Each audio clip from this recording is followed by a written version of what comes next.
اعوذ باللہ من الشیطان الرجیم بسم اللہ الرحمن الرحیم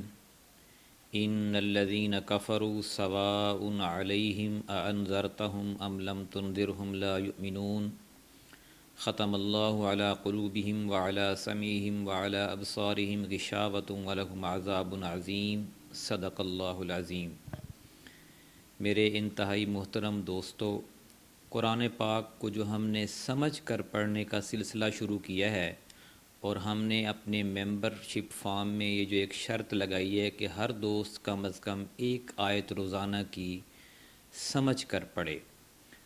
ہمارے بہت سارے ممبران ایسے ہیں جو پڑھ نہیں سکتے، تو ان کے لیے یہ ہے کہ وہ سن لیا کریں۔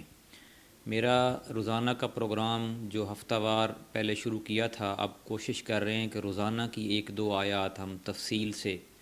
ڈسکس کریں تاکہ قرآن کے سمجھنے میں ہم سب کے لیے آسانی ہو۔ قرآن پاک کی سورہ الفاتحہ میں ہم اپنے رب سے دعا کرتے ہیں کہ ہمیں سیدھا راستہ دکھا، یعنی مین دعا کا یہی نقطہ ہے، اور اس دعا کے جواب میں اللہ تعالیٰ فرماتا ہے کہ سیدھا راستہ آپ کو اس وقت ملے گا جب آپ ان 6 شرائط کے ساتھ اس کتاب کو پڑھیں گے، تو یہ کتاب آپ کے لیے راستے کھولتی جائے گی، رات کو بھی، دن کو بھی، جوانی میں بھی، بڑھاپے میں بھی، اگر آپ مالدار ہیں تب بھی، غریب ہیں تب بھی، بزنس مین ہیں تب بھی، زندگی کے جس شعبے سے،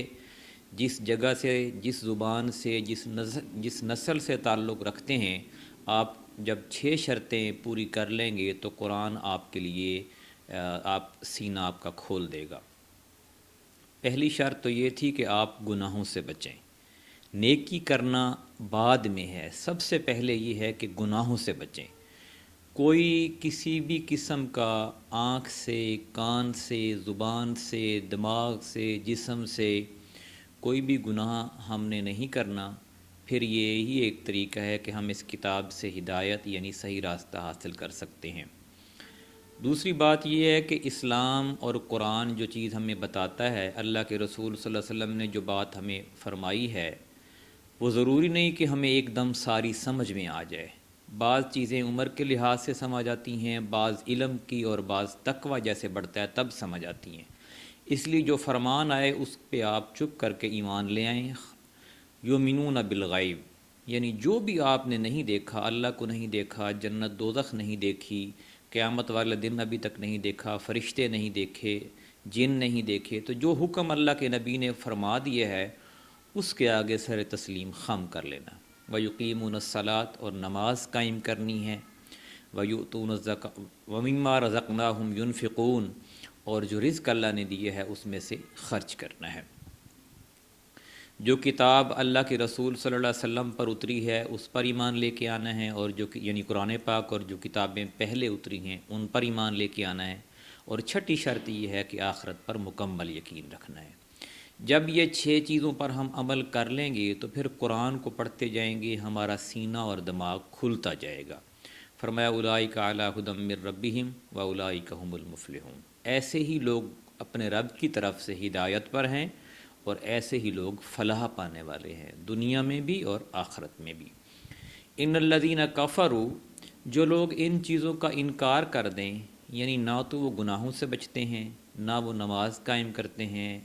نہ آسمانی کتابوں پر ان کا یقین ہے، نہ آخرت کو مانتے ہیں، بلکہ دنیا کی زندگی کو ہی سب کچھ سمجھتے ہیں، ان کو آپ جتنا مرضی قرآن پڑھ پڑھ کے سنائیں، ان کو کوئی فائدہ نہیں ہوگا اس قرآن سے، اور ان کو ہدایت نہیں ملے گی۔ اس لیے فرمایا کہ ان الذین کفروا، جو انکار کر دے، سواء علیہم اانذرتہم ام لم تنذرہم لا یؤمنون، ان کے لیے برابر ہے چاہے آپ ان کو ڈرائیں یا نہ ڈرائیں، یعنی ان کو کتاب سنائیں یا نہ سنائیں، ان کو کوئی فرق نہیں پڑے گا۔ ختم اللہ علی قلوبہم وعلی سمعہم، اللہ نے ان کے دلوں پر، ان کے سماعت پر یعنی کانوں پر، اور ان کی آنکھوں پر مہر لگا دی ہے، پردہ ڈال دیا آنکھوں پر، اور وہ نہیں سنتے۔ ختم اللہ علی قلوبہم وعلی سمعہم وعلی ابصارہم غشاوۃ ولہم عذاب عظیم، اور ان کے لیے عذاب عظیم ہے۔ یہ بالکل ایسا انسان ہو جاتا ہے جیسے ایک بھینس ہے، جانور ہے، کہ اس کو آپ جو مرضی تقریر سناتے جائیں اس کو کوئی فرق نہیں پڑتا۔ اس انسان کی مثال بھی بالکل ایسی ہے کہ اس کے کان تو ہیں سننے کے لیے، سمجھنے کے لیے، لیکن جب اس نے حقیقت سے اپنے کانوں کو موڑا ہے تو وہ صحیح اور غلط بات اس کے اوپر ایک جیسا ہی اثر کرے گی۔ اس کی آنکھیں تو صحیح دیکھنے کے لیے بنائی گئی تھیں، جب اس نے صحیح دیکھنا ہی چھوڑ دیا ہے تو اس کے لیے روشنی اور اندھیرا برابر ہو جائے گا۔ اور اس کا دماغ تو صحیح سوچنے کے لیے ہے، دل تو صحیح سوچنے کے لیے ہے، لیکن جب اس نے صحیح سوچنا ہی چھوڑ دیا ہے، حق کی راہ کو تلاش کرنا ہی چھوڑ دیا ہے، تو وہ اس کے لیے دنیا کی جو رنگینیاں ہیں یا دنیا کا جو تغیر ہے اس کے اوپر کوئی اثر نہیں چھوڑے گا، اور اس کے لیے عذاب عظیم ہے۔